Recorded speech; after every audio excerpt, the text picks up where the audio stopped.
Hi, I'm Steve Scherman. Today we're going to show you how to pick up part zeros on your workpiece using an edge finder, and this will be for the Inspire Plus control. So first we're going to load the edge finder into the spindle.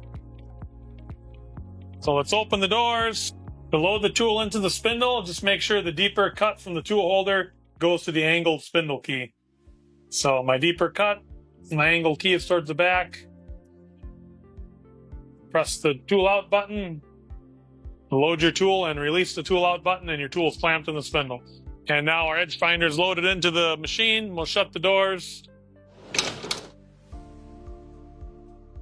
The doors have to be shut in order to run the spindle. So for that edge finder, we're going to run it at 1,000 RPM. So from the main screen, press MDI, and then M3 will be for clockwise direction, and then S1000 will be our spindle speed.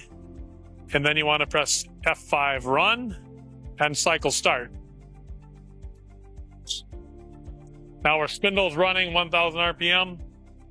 We can escape out of the MDI window. So we're back on the main screen. And now you can use either F2 jog or F3 hand wheel to position your edge finder. I'll use F3 hand wheel. And I'm going to go in the Z direction.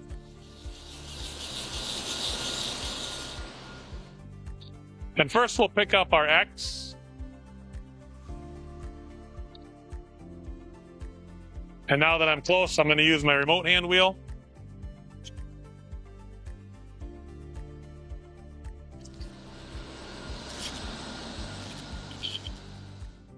So as your edge finder gets closer, you can slow down your feed rate and slowly touch your edge finder to the side of your part. And as it makes contact, it'll start spinning very true. And as soon as it breaks off to one side, that's what we want to call our X0. So sometimes you can see better from a side window, depending on your machine. You might have to get a different angle on it. So there, my edge finder broke. So I'm going to call that X-1. I'm on the left side of the part. So -0.1. So now my current position is set at -100 thousandths. So now I want to pick up my Y0, which would be the back edge of the part. So I'm going to move my edge finder over to that side. So I'm going to go in Z. And now I'm on the back side of the part.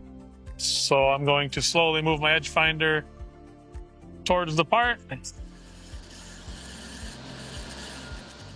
It'll break. As soon as it does that, that's where I want to call my Y0. So again, I'll hit G54Y, and it'll say enter the touch-off radius. And my edge finder is 200 thousandths, and I'm on the positive side of Y, so I'm going to enter 0.1. So Y of 0.1. So now my X and Y0 have been set. I can either go to hand wheel Z just to move out of there, or I can shut my hand wheel off and press escape and jog a positive distance away from the part and press stop. The spindle stops. So now X0 set, Y0 set for your part. So your work coordinates are ready to go. As long as your tools are touched off, you can run your program.